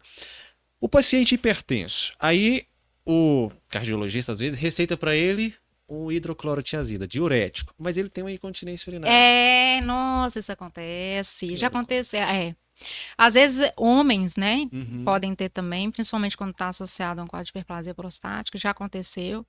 E aí, nesse caso, eu tiro. Aí eu Tira, tiro. E aí, é engraçado que eu já tive situação que eu tirei e o paciente voltou e falou, doutora, melhorou demais. Eu acordava a noite inteira no banheiro. E aí, isso que é engraçado, porque às vezes o paciente, ele acorda a noite inteira, interfere no sono. E aí interfere no No sono, humor. interfere no humor, Uhum. interfere na funcionalidade durante o dia, porque ele Sim. fica sonolento, ele não consegue Sim. trabalhar, fica mal-humorado. Então, assim, aí eu tirei ele, nossa, doutora, foi ótimo. Você tirou, não acordei mais à noite, melhorou demais. Um medicamento que você tirou. Um medicamento. Eles falam, né? A gente até brinca que o geriatra é o que dá uma enxugada, né? Na Aham, receita. na Pega a receita. receita, vê que tanto. Aí você dá uma Sim. enxugada, assim, e tira algumas coisas. Ele auxilia nesse processo. E é interessante que você retira a medicação para tratar. Para né? tratar. Não é para tirar o tratamento, você retira para tratar. Exatamente. Vamos falar da cascata iatrogênica, então? Vamos lá. Você trouxe o melhor exemplo. O paciente, então, ele é hipertenso, aí toma o diurético e tem incontinência urinária. Tá acordando a noite toda, tá ficando sonolento no outro dia. O que é a cascata iatrogênica? E principalmente nesse sentido. É exatamente isso, né? O paciente começa a fazer uso de várias medicações. Muitas vezes essas medicações vão ter interações, vão gerar efeitos colaterais e, consequentemente, isso vai interferir na funcionalidade, no humor, na cognição. A gente tem, por exemplo, né, os antivertiginosos. Eu tenho labirintite. Tomei um antivertiginoso, tomo todos os dias. Né? O médico passou para mim. Aí ele começa a ter tonteira. Aí ele começa a evoluir um quadro de tremor. Aí que muitas vezes pode dar um parkinsonismo medicamentoso. Sim. Aí ele vai num outro médico, você tem Parkinson. Aí começa uma levodopa. Então aí dá aquele ciclo, né? Uhum. Então, e muitas vezes essa questão de eu tenho uma labirintite. Nem necessariamente é labirintite. No idoso, a labirintite não é o principal, né? O que a gente tem principal relacionado à tonteira no idoso, mais comum, é o que a gente chama de VPPB, que é a vertigem paroxística benigna. Ok. que é quando a gente tem uns cristalzinhos que ficam no labirinto e eles saem do lugar. E eles podem sair por descontrole glicêmico, descontrole pressórico, e aí dá aquela tonteira. E o tratamento é não farmacológico, são manobras que é Sim. feito no otorrino. E é muito comum. E aí você passa um antivertiginoso, o paciente fica usando aquilo dá efeito colateral. Por isso que é importante, né, essa questão dessa avaliação desse paciente. Ampla, né? Ampla. Ele tá tomando um medicamento para tratar o efeito colateral do outro, que vai gerar um efeito e ele toma outro. É. E às vezes ele vai estar lá com uns 30 as 30 medicações que você falou. Gente, vamos abrir. Deixa eu ler umas perguntas aqui, porque nós temos mais conversa com a doutora Marcela Izone. Na hora que eu fui fazer a live chamando para entrevista, eu falei Marcela Izone, mas eu falei, eu tô falando esse nome errado. Não é Izone, Izone, Marcela Izone. Deixa eu abrir aqui, o pessoal vai me mandando aí as perguntas, tá? Também. Ah, eu abri uma caixinha de perguntas, doutora, então o pessoal mandou algumas aqui, ó. Deixa eu abrir. Talvez alguma você já até respondeu. Ah, low carb. Não, deve ser um apelido, né? Não é o nome. Ela fala assim, ó, por que, eu vou ler a pergunta como é, embora você vai explicar, por que a maioria dos idosos tem demência? Ela tá falando que a maioria tem, não é a maioria, Não, a maioria né? não tem. Não é. Não. Então eu vou modificar a pergunta. Por que há um grande número de demência em idosos? Na verdade, o que a gente tem, né? Como eu falei, o processo de envelhecimento é um processo que é inevitável, né? E que ocorrem alterações fisiológicas no organismo. Em toda parte do organismo. E na questão do cérebro, a gente tem aí um declínio cognitivo. A memória de um idoso não é igual de uma pessoa de 40 anos, ocorre. Mas esse declínio é um declínio que não altera a funcionalidade, né? Agora, essa questão desse declínio, né, essas alterações que ocorrem fisiológicas no idoso, aumentam o risco de demência. E além dessa questão, mas não é só ele por si só, aí a gente vai ter os fatores extrínsecos, né? E infelizmente, né, de anos atrás, a gente ainda tinha, né, um estilo de vida ainda não muito saudável, né? Então, uma alimentação inadequada, um sedentarismo, tudo isso favorece a questão de quadros demenciais, Sim. que são consequências, né, lá no processo de envelhecimento. Porque o que é isso? A gente tem uma diferença muito grande entre senescência e senilidade. A senescência são alterações fisiológicas do envelhecimento, né? Por exemplo, um cabelo que esbranquece. Sim. As rugas da pele. É normal, mas isso não é uma doença, são alterações fisiológicas. A senilidade são alterações que ocorrem, mas que são patológicas. E que o envelhecimento, ele é fator de risco, mas não sozinho por si só. Sim. E aí o quadro demencial entra nisso. Certo. Então, o quadro demencial, ele é um fator de risco. É por isso que é mais comum nos idosos, porque eles estão mais susceptíveis a ter quadros demenciais. Eu imagino, doutora Marcele, que uma consulta com um paciente idoso seja desafiadora. Eu vou te falar a minha opinião pessoal, porque assim, tem uma coisa que eu tenho uma filha de 6 anos e um filho de 3, aliás. Tô confundindo a idade dos meus filhos. Não vou nem fazer piada aqui e falar assim, não, porque não calha. Tá acontecendo alguma coisa? Não. Mas veja só, doutora, se tem uma coisa que me deixa um pouco angustiado, irritado mesmo, é o adulto retirar a autonomia da criança. Por exemplo, você pergunta alguma coisa para a criança, o que você está sentindo? Ao invés de deixar a criança responder se ela sabe responder, aí o adulto vai lá e responde por ela. Ah, sim. Na consulta do idoso, isso acontece também? Acontece muito. Dele ficar, Acontece. ao invés de ser o protagonista da consulta, o acompanhante que... Não, acontece muito. É engraçado, né? Porque a consulta geriátrica, né, ela é muito heterogênea. Como eu falei, o idoso é heterogêneo. Sim. Muitas vezes vem o idoso sozinho consultar, Uhum. esclarecido, vem lá sem acompanhante, sem nenhuma questão clínica, assim, ele vem e passa as informações. E muitas vezes ele vem com um filho ou com outro familiar. Quando tem um declínio cognitivo, né? Alguma coisa assim, ou uma questão auditiva, que isso também, porque isso é muito comum também, que às vezes o idoso ele tem uma limitação, eu não quero usar o aparelho. Sim. O idoso que é assim, eu não estou a fim de usar o aparelho, não vou usar e não escuta.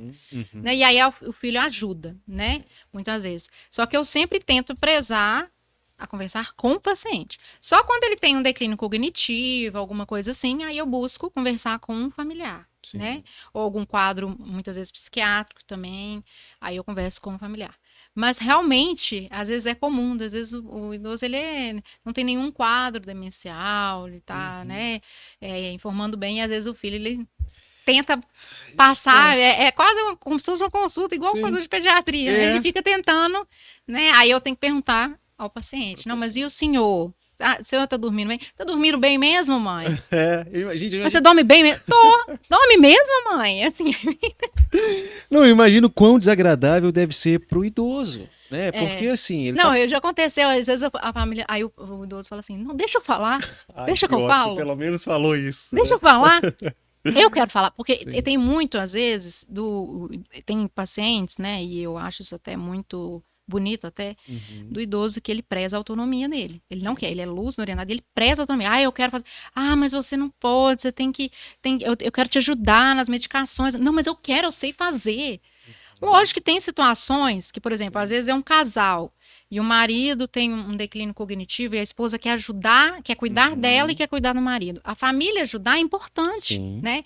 Mas eu acho bonito também quando essa pessoa ela fala assim, não, mas eu consigo fazer, eu sei fazer. E é importante, se ele consegue, pode, é importante que ele faça. Sim, é importante. E isso tem que ser respeitado também, Sim. né? Lógico que quando ele começa a evoluir, né, com incapacidade, com um declínio cognitivo, começa a interferir na funcionalidade dele, ele acha que está conseguindo fazer, mas não tá. Aí realmente, aí a família tem que começar a entrar e a gente tem que ir auxiliando aos poucos, porque ele também é muito resistente. Tem pacientes que são muito resistentes, eles não querem, né? Não, mas eu consigo resolver, isso gera muito sofrimento. Sim. Quando entra num quadro demencial inicial, né, isso gera muito sofrimento, ele não está entendendo o que está acontecendo com ele, Sim. né? E aí, nessas horas, a família realmente, aí ela vem para auxiliar, mas tem que ser de uma forma bem cautelosa, amorosa, paciente, Sim. né? E imagino que a linha profissional. seja tênue, né? Entre essa família, ela está de fato se preocupando com o cuidado desse idoso ou ela está tirando a autonomia dele? Exatamente. Né? Imagino. Tem mais perguntas, doutora? Vamos lá. Tá gostando? Tô, Tá legal? nossa. Tá gostando, Leonardo? Ah, que bom. Olha, aí ele a Raquel, alguma coisa?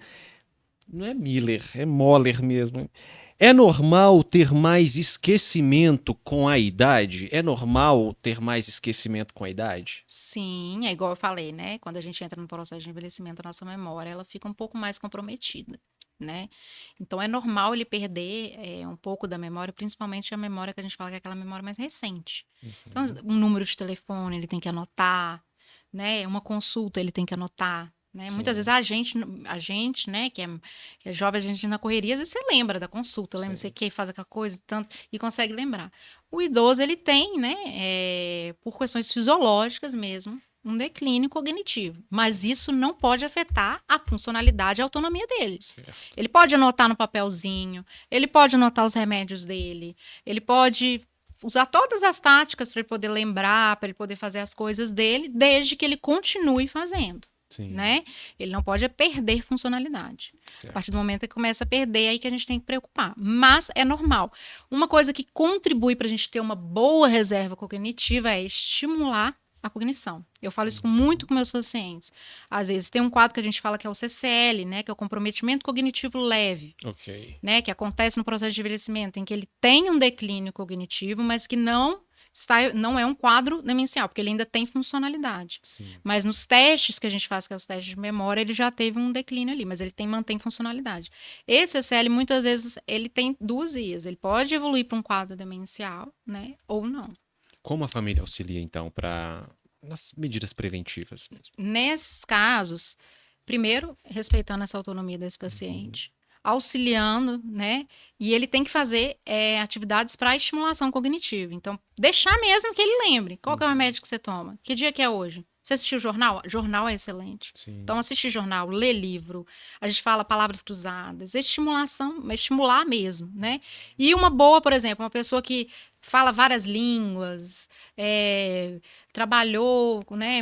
Fez uma engenharia, fez não sei o quê, trabalhou a vida inteira, fez... Né, viajou muito, isso aumenta o que a gente fala plasticidade neural. Então, estimula os neurônios. E isso aumenta a reserva cognitiva.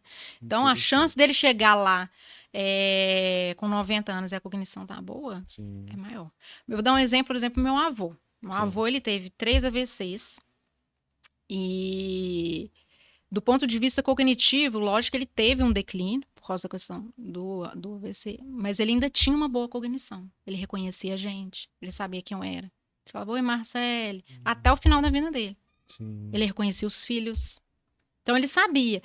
Ele ainda lembrava das coisas, mas é porque ele teve ele teve uma boa reserva cognitiva, né? Tá E tudo ele, no hábito de vida, né? e ele sempre procurava, né? A gente sempre estimulava ele a ler jornal, então ele tinha horário dele Sim. para ler o jornal. Chegava Sim. assim à tarde, dava o jornal para ele ler. Sim.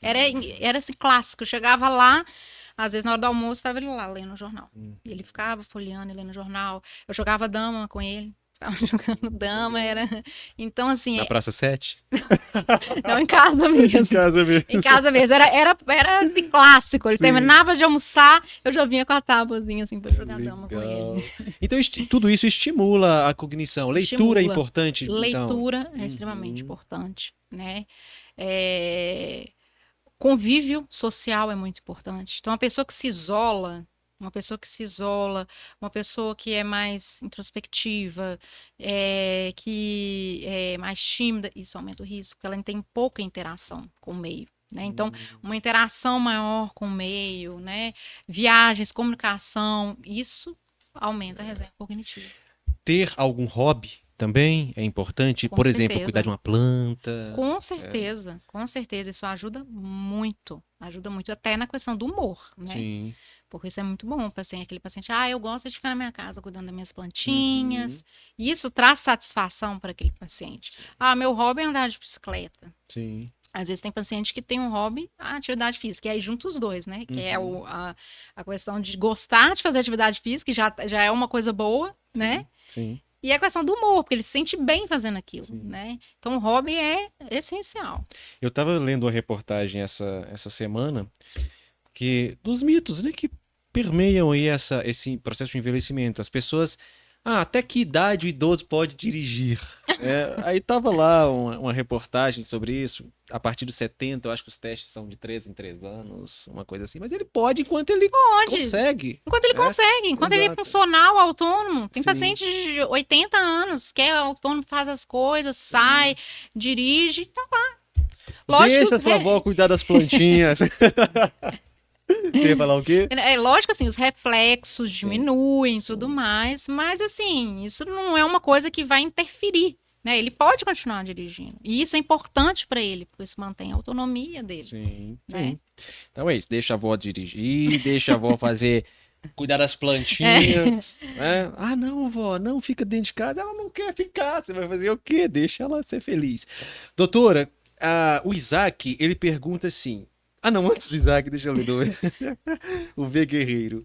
Tenho 25 anos, mas disposição de 79. Eu posso me consultar com você? Olha, engraçado. Olha, eu já atendi paciente de 30 anos. É mesmo? De 30 anos. E eu acho isso muito bacana, porque eu falo com meus pacientes, né? Porque as pessoas falam assim, quando que eu tenho que procurar um geriatra? Só quando eu tiver 60 anos?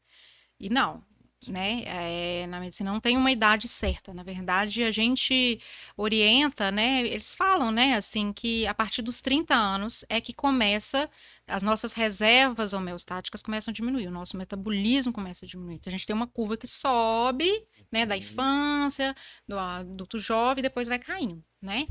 Então, eles falam, 30 anos, mas particularmente, eu falo com meus pacientes, e quando atendo pacientes mais jovens, que tem que ser a partir do momento que você começa a se preocupar com o seu processo de envelhecimento. Em como você quer envelhecer? Você já está pensando sobre isso? Sim. Então, é a hora de procurar um geriatra, porque o geriatra ele vai fazer um plano de cuidados. Sim. Ele vai auxiliar para que essa pessoa, quando ela estiver chegando lá nos 60, 65 anos, né, ela esteja bem, com qualidade de vida, diminuir o risco, né, de desenvolver determinadas comorbidades. Lógico que tem determinadas situações que são inevitáveis, tem fator genético associado, né, mas a gente vai auxiliar nesse processo, para prevenir, né? Então você pode, tá?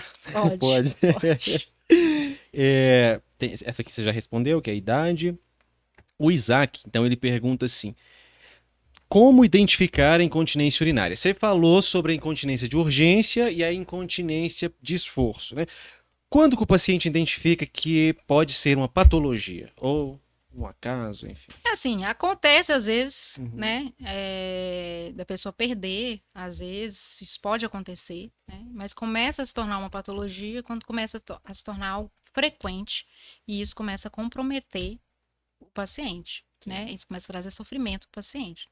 Onde vê que ele já não quer mais sair, está usando absorvente ou está usando fralda, né, então é uma coisa que está se tornando muito frequente, né, eu saio na rua, não dá, não tem jeito. Se não tem um banheiro perto, Sim. entendeu? E aí, nessa situação, aí a gente já considera como uma incontinência urinária. E aí é como eu falei, tem vários tipos, né? A gente tem esforço, tem a de urgência, muitas vezes é mista. Então, Uhum. vai ter aquela incontinência tanto de urgência quanto de esforço, tosse, espirra, qualquer esforço, né? Aí, nesse caso, a gente já considera como uma doença. Uma doença. A Márcia, ela pergunta assim, quais os exames mais importantes que devemos fazer depois dos 50? Nossa, na verdade, né, a gente tem aí, né, na mulher, que a gente costuma fazer até por questão de rastreio mesmo, a partir dos 65, 60 anos, que é a densitometria óssea, né, para questão da osteoporose, né, Sim. porque, infelizmente, é mais comum na mulher do que no homem, pela questão hormonal, né, associada principalmente. E a osteoporose, ela aumenta, né, o risco de fraturas, de queda, né, e aí, consequentemente, comprometimento da mobilidade, piora funcional desse paciente. Então, densitometria são exames que a gente faz. Depende de cada Sim. paciente, né? Mas a gente sempre faz, né? Lipidograma, que é para ver colesterol, função tiroidiana, né? Esses são os exames de rotina, vamos dizer assim, o Sim. check-up, né? Que às vezes o Uhum. paciente chega no consulta e fala, eu quero fazer um check-up geral. Sim. No idoso também a gente costuma dosar algumas vitaminas, como a B12, que é uma vitamina muito importante, e quando ela baixa, ela aumenta o risco de demência, que é uma demência potencialmente reversível. Sim. E já aconteceu de eu pegar paciente que, eu tô muito esquecida, fui dosar a vitamina dele, tava tipo 100. Falei, meu Deus do Por isso, céu. né? Aliás, eu não como carne, não gosto de comer carne. E aí, então, são algumas que a gente faz também. Na mulher, a mamografia, né? E aí depende muito, né? Isso é muito individualizado, vai depender do paciente, né? E das condições clínicas dele. Mas normalmente tem esses exames, assim, alguns exames de rastreio, colonoscopia, que é a partir dos 50 anos também que a gente Sim. faz. Mas assim, a colonoscopia é o indicado rastreio, mas é engraçado que tem paciente que às vezes chega na consulta e fala, doutora, não adianta pedir, não, que eu não vou fazer. Sei. Já te limitou ali. Isso acontece, não adianta, não adianta pedir. Sim. Aí eu tenho que pedir um sangue oculto, conversa um pouquinho, e aí às vezes faz. Mas tem os exames de rastreio, né? Por exemplo, paciente que teve uma história de tabagismo muito pesado, né? Esse paciente vai ter indicação de fazer uma TC de tórax para rastreio, né? Ultrassom de abdômen para ver o aneurisma de aorta, pacientes que tiveram história de tabagismo. Tem algumas situações a gente faz para indicação de rastreio e outras individualmente mesmo, fazendo uma avaliação daquele paciente. Porque o exame ele tem que ser conforme a necessidade do A necessidade. paciente. A gente não vai pedir, tipo, um mundo para um paciente, Sim. né? Eu pedir um teste ergométrico, um paciente não está sentindo nada, que tá ótimo, não faz Aí sentido. é iatrogenia. Exatamente. Doutora, o Everson, ele pergunta assim, qual foi... Eu vou adaptar a pergunta dele, porque ele usa o adjetivo melhor, pior, certamente para um médico não tem o melhor, pior, né? Então eu vou adaptar. Qual foi o caso mais desafiador que você já atendeu na geriatria, o mais complexo? Nossa. Olha, eu vou te falar que o paciente, os pacientes geriátricos, né, assim, de modo geral, eles são muito complexos, né? O idoso é complexo porque muitas vezes tem multimorbidades, muitas doenças, está em uso de polifarmácia, e aí você tem que ser muito, o geriatra ele tem que ser muito cauteloso, né, na avaliação. Mas eu acho que nas situações mais complexas que eu já passei foi durante a minha residência de geriatria, quando eu acompanhei um preceptor meu que era psicogeriatra. Ele é o psiquiatra do idoso. Sim. Esse ambulatório era um ambulatório assim que eu achava extremamente interessante, mas ao mesmo tempo um pouco angustiante, porque era uma coisa assim de outro mundo mesmo, assim, sabe? Porque realmente, né, tem que ter todo um manejo fino. O idoso, ele tem as suas particularidades, né?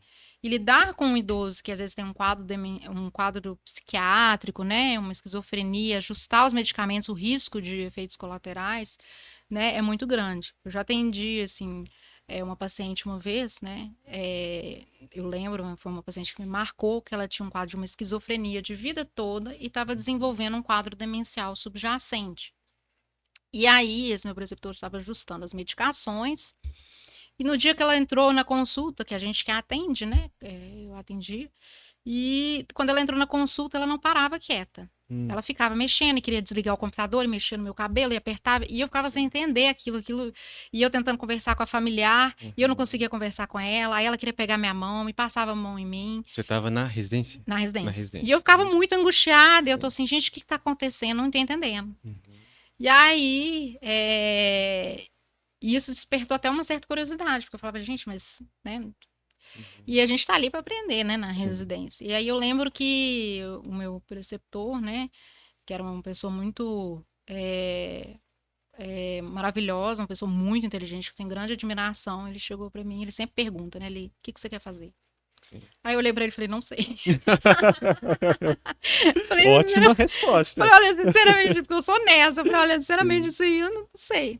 Aí ele falou, ó, e nessa situação é que ele prescreveu um benzodiazepínico, porque o quadro dela era um quadro de acatesia, né? E aí ele passou uma medicação que era para ajudar. E aí depois ela retornou, gente, outra pessoa. Outra pessoa. E aquilo foi muito interessante, porque na primeira vez que eu atendi, eu estava muito assustada. Porque foi a primeira vez que eu lidei com aquela paciente naquela situação.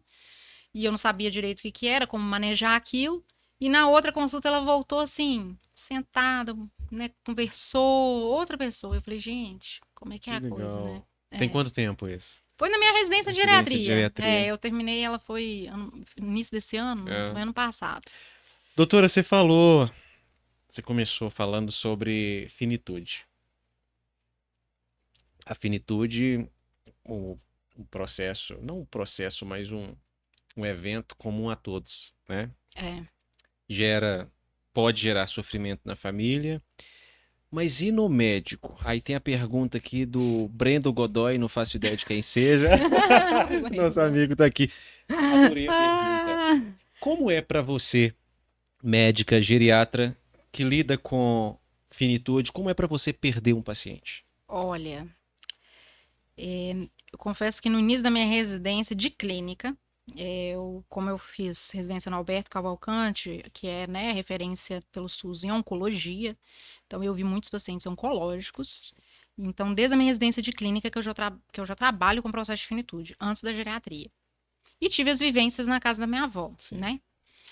Mas quando eu entrei na faculdade, na residência de clínica, e comecei a passar por esse processo, principalmente pacientes mais jovens, oncológicos, foi muito difícil. Porque você cria um vínculo, né, com aquele paciente. Então, eu passei por momentos difíceis, angustiantes, né? As pessoas pensam assim, né? Ah, médico não chora. Chora. Médico chora e médico pode chorar. Sim. E tinha situações em que eu cuidava de pacientes e que muitas vezes, por questão de prognóstico da doença mesmo, a gente sabia que às vezes não poderia não evoluir bem e a gente tinha aquela expectativa e cria um vínculo com o paciente, cria um vínculo com a família e gera um sofrimento muito grande. Só que aí, ao mesmo tempo, eu conheci, né, no Alberto Cavalcante, desde o início da minha residência de clínica, os cuidados paliativos. E aí eu vi o processo de finitude, né, de outra forma. E aí eu comecei a enxergar e trabalhar isso em mim, né? Com os pacientes, que hoje eu consigo muito mais conversar, sofrer menos, lógico que a gente sofre, né? Eu tenho pacientes meus que eu já atendi, que faleceram, a gente sofre, mas assim, é bom quando você pensa assim, mas ele foi da forma como ele queria, por exemplo, em casa. E às vezes eu dou suporte no lugar onde eu trabalho, às vezes a gente faz cuidados paliativos e a gente auxilia nesse processo de falecimento em domicílio, porque às vezes é uma escolha do paciente. Eu quero falecer em casa, ao lado da minha família. Lá no Alberto Cavalcante, onde eu fiz a residência, às vezes tinha isso, né? Os pacientes, às vezes, tinham doenças oncológicas potencialmente irreversíveis, sem perspectiva de cura, já estavam em acompanhamento, já com cuidados paliativos. E por escolha, valor de vida dele, ele queria estar em casa, ao lado da família, né? E isso é uma coisa que tem que ser respeitada, né? E isso me consolava muito. Então, traz um certo sofrimento, né? Para a família também, porque a morte é algo que, inevitavelmente, é um sofrimento, Sim. né? Para todos nós, para a família. Ninguém quer perder um pai, uma mãe, um parente, né? A gente Sim. quer a pessoa do nosso lado pro Pra resto da sempre. vida. Uhum. Mas você poder auxiliar nesse processo e fazer com que a pessoa que está indo e a pessoa que está ali do lado dessa pessoa, né, sofra menos, dando um suporte nesse momento, é muito, muito bonito, é gratificante. Sim. Então, o paciente fala assim, eu quero ficar ao lado dos meus netos, e você dá esse suporte, conversar, e essa questão é também muito ampla também, porque a gente acolhe a família. Sim. A gente respeita as questões também religiosas daquele paciente, né? Então, às vezes, tem um paciente que, até na questão no hospital também, né? Às vezes o paciente está internado, já está em processo já de terminalidade, e ele quer que venha uma pessoa da igreja que ele gostava muito, né? Eu lembro de um caso, uma vez que eu fiz a residência de clínica, de uma paciente que ela tocava numa escola de samba. E ela queria que viessem lá tocar o bandeira, não sei o que. Isso foi era um paciente de um colega meu, mas ficou tão marcante. Sim. E eles foram lá. Que legal. E tocaram e cantaram para ela. E isso é muito bonito e isso é gratificante, né? Então, no início da minha residência de clínica, eu ainda sofria muito, porque eu era uma fase de adaptação, que eu estava conhecendo, mas à medida que eu fui compreendendo, né, conhecendo o cuidado paliativo, vivenciando esse processo de finitude, aí eu fui trabalhando isso mais e hoje eu não vejo como uma coisa assim ruim, Sim. né? Nossa, vai falecer, que horror. Não, é um processo, Sim. como a vida. Sim. Da mesma forma como você nasce, existe o nascimento, que é um processo, existe o falecimento. Por que o nascimento é uma coisa tão maravilhosa que todo mundo fala, nossa, nasceu a criança, e o falecimento a gente, né, ai meu Deus, Sim. né? Então, assim, é um processo, né? Que inclusive tem até um livro, né, que é da Ana Cláudia Quintana, que é uma paliativista muito famosa, até que ela fala, né, que a morte é um dia que vale a pena viver. É um momento que todos nós vamos passar. O sofrimento, ele existe, ele vai existir. Mas eu acho que se a gente for trabalhando, né, discutindo sobre a finitude com as pessoas, talvez isso com o tempo a gente consiga diminuir esse processo de sofrimento nosso, de lidar com a morte e de ver uma pessoa que a gente ama indo embora. Você está falando de cuidados paliativos. Recentemente houve, em âmbito nacional, a perda do Pelé, né, que ele entrou em cuidados paliativos. Eu acho que pela questão etimológica da palavra, como a gente usa a palavra paliativo de tantas maneiras, né? E geralmente maneiras ruins. Isso aqui é só paliativo. Não tem nada para fazer. Exato. Tem gente que fala isso, a pessoa, né? parece que ela atribui o cuidado paliativo como sendo uma coisa... não tem nada para fazer. Isso. O que é o cuidado paliativo? O cuidado paliativo, ele é uma especialidade igual tem geriatria, cardiologia, né? Ele é uma especialidade. Então, tem os paliativistas. E ele é uma especialidade em que ele vem com o objetivo de auxiliar, né, naqueles pacientes que têm doenças potencialmente incuráveis, sem perspectiva, né, de melhora, de cura. E ele tem como objetivo promover a esse paciente, independente do tempo que ele tenha, pode ser anos, dias, meses, qualidade de vida, dignidade, conforto, respeitando o corpo dele, não fazendo, né, aquela distanásia, né? Porque, por exemplo, usando um exemplo, né, a gente tem ambiente, eu trabalho em CTI, dou plantão em CTI, a gente tem uma parcela muito grande de idosos que às vezes internam em CTI, né? Sim. A gente tem uma parcela muito grande. E muitas vezes, né, às vezes tem pacientes que são pacientes muito frágeis, às vezes com quadros demenciais que estão ali e que às vezes do ponto de vista médico, às vezes não tem uma indicação de estar ali. Às vezes para ele seria muito mais confortável ele estar ao lado da família. E aí a pessoa tem, mas não vai fazer nada? Vamos. O cuidado paliativo, ele Não é tem... não fazer nada, Não é né? fazer nada, é um Aham. outro tipo de tratamento. Sim. É um tratamento em que a gente não vai prolongar a vida dessa pessoa à custa de sofrimento. A gente vai respeitar o corpo dela, porque se ela tem uma doença incurável e irreversível, aquela doença não vai voltar. Sim. Então não adianta você fazer todas as medidas heróicas que aquilo não vai voltar. É uma doença incurável. Pode ser um quadro demencial já avançado, pode ser uma doença oncológica sem perspectiva de cura, ou uma doença até cardiológica, uma cardiopatia já avançada, sem perspectiva de cura, num idoso mais frágil, que não tem nem condições cirúrgicas.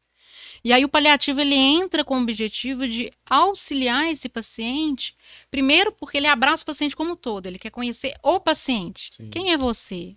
O que é viver para você? Quais são os seus valores de vida? Né? Meu valor de vida é estar em casa ao lado da minha família, cuidando da minha horta.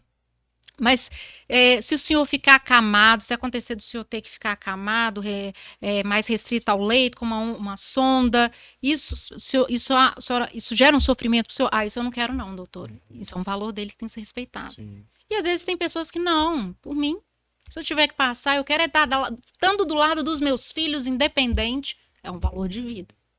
Né? Então, o cuidado paliativo ele vem para abraçar o paciente, conhecer os valores de vida dele, ver o que é proporcional nas condições que aquele paciente está, qual que é o tratamento proporcional para ele. Será que um ambiente de terapia intensiva é proporcional para aquele paciente? Será que passar por um processo de intubação é proporcional? Uma hemodiálise é proporcional? Então, o paliativo ele vem para ver o que realmente é proporcional. A gente não avalia só os valores, mas também as condições, porque às vezes, dependendo das condições clínicas daquele paciente, não adianta ele passar por determinados tratamentos, porque não vão reverter o quadro dele e vai só prolongar a vida dele à custa de sofrimento, além de trazer sofrimento para a família, porque a família sofre. Sim. Né? Então, o cuidado paliativo, ele é uma especialidade que tem a fazer. Ele auxilia nas questões de dor, controle de dor, sofrimento psíquico, quadros, às vezes até de delírio, o cuidado paliativo está ali para dar um suporte, né? Desconforto respiratório. Então, ele tem o que fazer. Porque as pessoas, não, paliativo não tem mais nada. Não, ele tem. E às vezes muito mais. Sim. Muito mais. Imagino. É a chamada calistenia? Que é tem a... Aliás, não. Deixa. É uma palavra que me veio. Porque a autora desse livro, ela traz, tem a ortotanásia, eutanásia, distanásia, calistanásia. Um trem assim. Pesquisa aí pra mim. Ela coloca que é o morrer bem. Pesquisei, morrer bem, qual que é o termo? Não sei que ásia. Eu acompanhei uma palestra dela uma vez, nossa senhora. É boa? É muito boa. E ela, na época, eu era acadêmica. Calistenia é outra coisa. Nossa senhora. É um exercício. Cale alguma coisa. O programa ao vivo. Acontece. Daqui a pouco tá bem-vindo, vai fazer... Vai, fala aí, o Breno vai pesquisando aqui. Da palestra que você tava falando. Eu era acadêmica na época, e aí eu quis acompanhar, por causa que eu tinha essa curiosidade pelo processo de finitude, né? Eu já estava vivenciando isso com meus avós, e aí quando eu fiquei sabendo que ela era geriatra, e ela explicou sobre os cuidados paliativos tão bonito, eu criei um fascínio aí, que eu falei assim, gente... E o paliativo, muitas vezes ele está muito próximo da geriatria, porque o paciente idoso, ele é heterogêneo, e a gente tem aqueles pacientes idosos que já estão em terminalidade. Sim. E aí o paliativo entra. Né? Então, por isso que muitas vezes a gente tem geriatras que são paliativistas. Sim. Né? Nessas situações. Achou? Não é. Foi um termo cunhado por essa autora, inclusive. Mas tá, vou achar daqui a pouco, porque eu preciso retirar esse calistenia de boca. Eu tô lembrando. Calistenia. Doutora, tem uma pergunta aqui da TV Superativa. Muito importante essa entrevista, bem-vindos. Doutora, qual sua maior dificuldade em atender um paciente idoso? Tem dicas de... Tem idoso teimoso. Nossa. Idoso teimoso. Tem dicas de como difícil. A família pode controlar essa situação? Nossa, é difícil mesmo. Tem idosos que são bem teimosos mesmo. Sim. Por exemplo, o idoso que não quer usar um aparelho auditivo. Não se adapta de jeito nenhum. Sim. Já teve situação, eu não quero usar, não vou usar. Sim. E aí eu tenho que explicar para ele, mas assim, eu tento sempre ir com muita calma, né? Sim. Porque É uma situação em que você tem que respeitar ele naquele momento, mas tentar esclarecer para ele também, né? Uhum. Por exemplo, no caso de usando o exemplo do aparelho auditivo, que se ele não usar, isso vai gerar um sofrimento, né? Sim. Vai gerar declínio cognitivo, ele não vai conseguir se comunicar, ele vai ficar triste, vai limitar ele na interação com o meio. Então tem que ser muito trabalhado. Então, assim, realmente é muito comum, às vezes, a gente lidar com idosos teimosos. E como a família deve manejar isso? Às vezes é difícil, às vezes eles discutem no meio da Da consulta. consulta, aí fica aquela coisa, eu tenho que tentar manejar e Uhum. conversar com o paciente, e aí eu converso com o filho, eu falo, olha, a gente não vai resolver isso numa consulta, Sim. nesse momento, isso é uma coisa que vai sendo trabalhada, Sim. né? Então a gente vai trabalhando, o idoso também ele tem que sentir confiança no profissional, porque a partir do momento que ele começa a sentir confiança naquele profissional, ele vai se deixando cuidar também, ser cuidado pelo profissional. E aí a família também passa a sentir confiança, Sim. e aí isso facilita. E aí muitas vezes a gente consegue manejar Sim. quadros nesse paciente que é mais teimoso. Doutora, achei ótima a entrevista. Vamos lá, para a gente encerrar. Primeiro, muito obrigado, mas eu vou te fazer os agradecimentos formais daqui a pouco. Em linhas conclusivas, então, você já falou aqui, mas um resumo. Quando um paciente deve procurar um médico geriatra? Olha, eu sempre falo com meus pacientes, né, e com as pessoas que eu converso, que para mim, né, assim, não tem uma idade definida na geriatria. Sim. Como eu falei, a partir dos 30 anos a gente tem um declínio da questão das reservas homeostáticas, do metabolismo, Sim. né? Só que a gente sempre está envelhecendo, a gente já nasce, cresce e já começa a envelhecer. O tempo passa muito rápido, né? Mas eu sempre falo que o geriatra ele tem que ser procurado a partir do momento em que você começa a se preocupar em como você quer envelhecer. Você está preocupado com o seu processo de envelhecimento, né? A forma como você quer viver, né? A sua velhice. Sim. E aí, sim, esse processo vale a pena procurar um geriatra, porque muitas vezes ele não vai só cuidar da doença, pressão alta, diabetes, ele vai prevenir consequências, né, que podem vir às vezes, de uma vida, de um hábito de vida inadequado, né? Então, ele vai auxiliar a prevenir, né, uma prevenção primária, vamos dizer assim, e fazer um plano de cuidados junto com esse paciente. Além de, como eu falei, ele abraça as outras especialidades, né? Então, ele vai auxiliar nessa inter-relação entre as outras especialidades. Então, a partir do momento em que a pessoa começa a se preocupar, é que vale a pena. Se tem 30 anos, se tem 40, se tem 50 ou acima de 60. Isso, eu acho que principalmente tem a partir da pessoa. Paciente. Perfeito. Essa é a doutora Marcele Izone.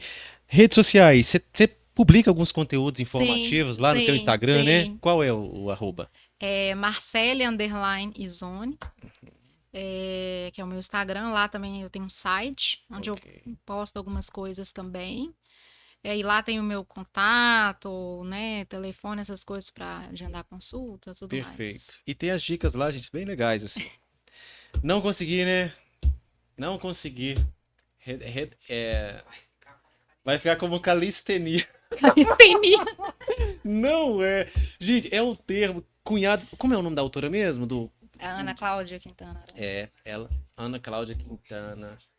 Morrer bem. Gente, eu não tô querendo, Leonardo, encerrar essa live desse jeito. Porque se fosse um programa gravado, dava pra eu colocar um asterisco aqui embaixo e editar, botar um termo que é. Ai, vamos ver se ele acha aqui. Se não achar. Porque tem a ortotanásia, eutanásia, distanásia. Aí tem um que é o morrer de fome. Tem bem romântico que ela coloca, é morrer de forma bela. Põe assim, morrer de forma bela, o nome da... O morrer é um... o título do livro da Ana.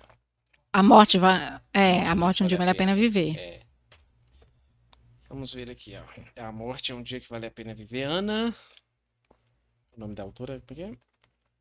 Completo? É Ana Cláudia Quintana. Ana Cláudia Quintana. Morrer de fome. É porque eu sou colérico, doutora. O colérico nunca vai embora desse jeito. Morrer de forma bela. O sentidão. Vai estar. Leia um livro da doutora que você vai ver lá o que está escrito. Doutora, muito obrigado Eu que pela sua agradeço, participação. fiquei muito feliz aí pelo convite. É uma honra. Fiquei muito feliz mesmo, muito obrigada, é um prazer aí conhecê-lo Ah, pessoalmente. prazer é meu, tá? Muito obrigado. Foram muitas informações preciosas aí para nossa audiência, né? Eu tenho certeza que as pessoas, a partir dessas informações, elas vão, se tiver um idoso na família, procurar. E eu posso trazer uma experiência pessoal, você que acompanhou até agora. Veja só, a minha mãe, doutora, ela sempre foi uma paciente assim, poliqueixosa, né? E tratava em diversas especialidades. Até que depois que eu entrei na medicina, foi assim, eu tô achando que ela tá precisando de um atendimento, um olhar especializado, né? Então lá na cidade dela, eu encontrei uma geriatra. Falei, mãe, vambora, vamos nessa. Outra pessoa. Sabe? Primeiro que ela saiu da consulta e ela já mandou uma mensagem pra mim assim: adorei. Pronto, salvei minha mãe. Pronto. Outra pessoa, sabe? Assim, o cuidado, essa própria. Parece que ela se sentiu meio que agora recebeu uma atenção específica, né? E participando agora desse processo, né? Então é muito importante. Pessoal, vocês que acompanharam até aí, até agora, muito obrigado. Agradeço a todos que aqui acompanharam no estúdio. Leonardo, doutor Leonardo, marido da doutora Marcele, muito obrigado pela sua presença. É um prazer conhecê-lo pessoalmente também. Doutor Brendo, Gideão, Paula da produção que estão aqui. Rani não pôde estar hoje, o Rani tomou chuva e aí não deu para vir. Binho, obrigado, Binho. O Binho que tá lá, o artista por trás das câmeras. Até a próxima quarta-feira. Então, na quarta que vem, eu conversarei com um médico nutrólogo. E na outra quarta será uma médica paliativista e oncologista. Muito obrigado. Até a próxima quarta-feira.